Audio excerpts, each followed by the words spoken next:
Hey there everyone, it's great to be back with the new video. Today we're going to tackle a topic that can really level up your digital marketing game.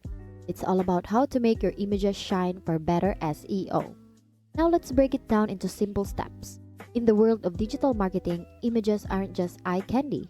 They're powerful tools that can boost your search engine rankings. Here's how you can make them work for you. First things first, think about file formats. For photographs, go with JPEG. For graphics with transparency, PNG is your best friend.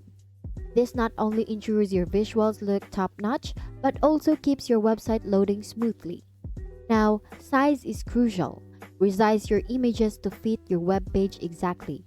This not only keeps things looking sharp, but also helps your site load faster. A win-win. Next, let's talk names. Forget about those generic file names like image001.jpg. Instead, use a descriptive names that include keywords.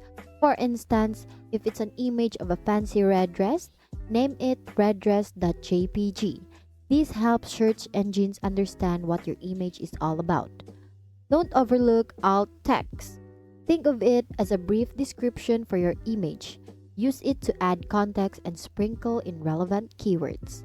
It's not just good for SEO, but it also makes your website more inclusive for all users. Last but not the least, compress your images smartly. Reduce file sizes while keeping quality intact. This means your web pages load faster, which is music to both SEO and user experience ears. And there you have it. You've just unlocked the secrets to optimizing your images for better SEO in digital marketing. In conclusion, remember that image optimization might seem small, but it packs a punch. It makes your content more attractive, improves your website speed, and help you climb up the search engine ladder. Thank you for learning with me today. Once again, thank you for watching how to make your images shine for better SEO. See you on my next video.